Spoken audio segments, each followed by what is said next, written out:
एक लड़का था जिसका नाम राहुल था। वह एक साधारण स्कूल का छात्र था, लेकिन उसकी एक आदत बहुत खराब थी। उसे ठंडी पेय पीना बहुत ज़्यादा पसंद था। राहुल सुबह स्कूल जाते समय रास्ते में ठंडी पेय खरीद लेता था। स्कूल में भी वह अपने दोस्तों के साथ बैठकर ठंडी पेय पीता था।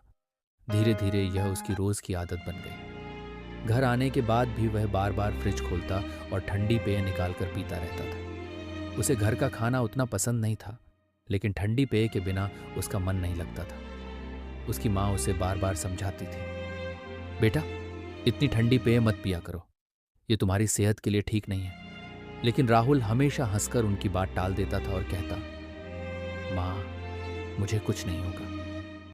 एक दिन अचानक राहुल के पेट में तेज दर्द शुरू हो गया। पहले तो उसने इसे हल्का दर्द समझा, लेकिन कुछ ही देर में दर्द इतना बढ़ गया कि वह सहन नहीं कर पा रहा था।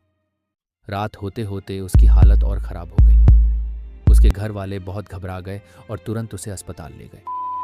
अस्पताल में डॉक्टर ने उसकी जांच की और कुछ ज़रूरी टेस्ट किए। रिपोर्ट आने के बाद डॉक्टर ने उसके माता पिता को बुलाकर कहा, आपके बेटे की यह हालत उसकी गलत आदतों की वजह से हुई है, खासकर ज़्यादा ठंडी पेय पीने के कारण। यह सुनते ही राहुल चुप हो गया। उसे अपनी गलती का एहसास होने लगा। वह अस्पताल के बिस्तर पर लेटा हुआ सोचने लगा कि काश उसने अपनी माँ की बात मान ली होती। उसकी माँ उसके पास बैठी थी और उसकी आंखों में आंसू थे। ये देखकर राहुल को बहुत दुख हुआ और उसने मन ही मन अपनी गलती मान ली। कुछ दिनों के इलाज के बाद राहुल धीरे धीरे ठीक हो गया, लेकिन इस बार वह पहले जैसा नहीं था। उसने अपनी आदत बदलने का फैसला कर लिया। घर वापस आने के बाद उसने ठंडी पेय को पूरी तरह छोड़ दिया और अब वह केवल स्वस्थ चीज़ें ही लेने लगा।